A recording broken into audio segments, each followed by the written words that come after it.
앞서 리포트에서 봤듯 양육비 미지급자에게 첫 실형이 선고됐지만 여전히 갈 길은 멀다는 게 중론인데요. 양육비를 받지 못해 피해받는 아동은 100만 명에 이른다고 합니다. 양육비 미지급과 관련해 어떤 사례가 있는지 신세아 기자가 알아봤습니다. 이제는 양육비 미지급 금액이 정확히 얼마나 되는지 계산조차 어렵다는 정유정 씨. 큰아이 1살 때 이혼 후 19년이 지나 큰아이가 대학교를 가게 됐음에도 여전히 양육비는 받지 못하고 있다고 말합니다. 제가 금액을 계산을 해본 지가 꽤 오래돼서요. 한 2년 정도 전에 계산했을 때는 뭐 연체 이자가 붙잖아요. 그런 것까지 다 하면은 1억은 훨씬 넘을 것 같고요. 미지급 기간도 제가 판결문을 보기는 봐야 될 것 같은데 저희 큰아이가 돌 때 제가 이혼을 했는데 걔가 20살이 됐어요. 미지급 기간은 상당히 길죠. 결국 정 씨는 2013년 법원에서 양육비 이행 명령을 받고도 돈을 주지 않는 전 남편을 상대로 감치 명령을 받아내기 위한 소송을 또다시 냈습니다. 감치는 법원 명령을 위반한 사람에게 재판부가 직권으로 구치소 등에 가두는 걸 뜻합니다.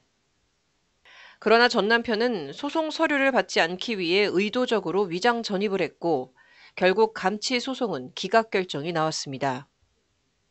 기각이 된 사유는 상대방이 위장전입 그런 걸 하면서 송달이 안 돼서 그게 안 됐어요. 제가 되게 억울한 거는 기각된 사유가 다른 것도 아니고 판사가 이 사람이 상대방이 이런 소송의 사실을 몰랐을 것이다 라고 해서 승인을 안 해준 거예요. 이미 저는 판사가 그런 이야기를 했을 때 이 사람하고 지금도 저는 연락이 되거든요. 근데 주소를 주고도 안 알려주는 상황인 거고 현재 고등학교 3학년과 20살이 된 두 딸을 혼자서 키우고 있는 정 씨는 혹여나 아이들이 경제적 문제로 꿈을 포기할까 봐 두렵다고 호소했습니다.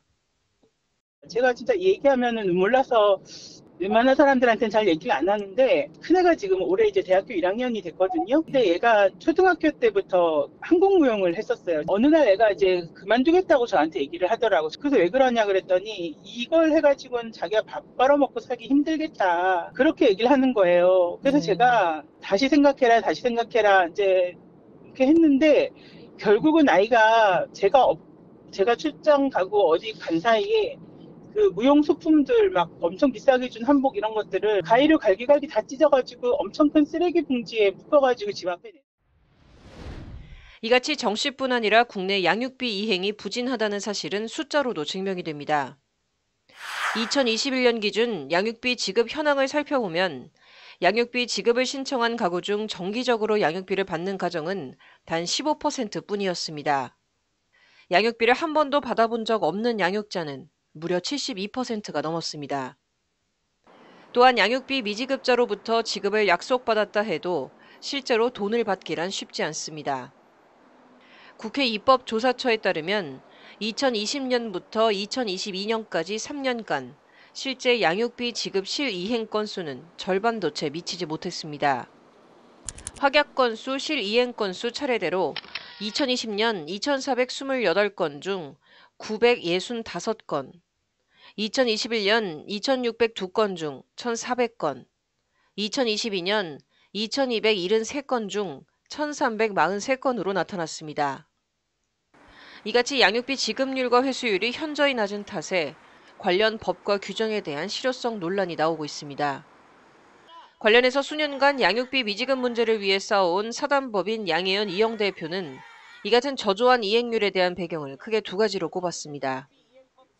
첫째, 지급률이 낮은 배경으로는 채무자에 대한 제재 조치가 채무자에게 실제 불이익이 되는 수준이 아니기 때문에 조치된 기간 동안만 피하면서 지급을 하지 않고 있다는 것. 이것이 그 지급률이 낮은 문제이고요. 두 번째로 회수율의 문제는 양육비 이행관리원의 권한 부재가 첫 번째로 꼽힐 것 같습니다. 그 일반적인 양육비 그 징수 방법이 채무자의 금융조회나 소득, 자산 이런 것들을 파악을 해야 되는데 관리원의 담당자분들은 이런 그 권한을 갖고 있지 못해서 그러면서 이 대표는 정부와 국회가 보다 책임 있는 자세로 양육비 사태를 바라봐야 한다고 목소리를 높였습니다.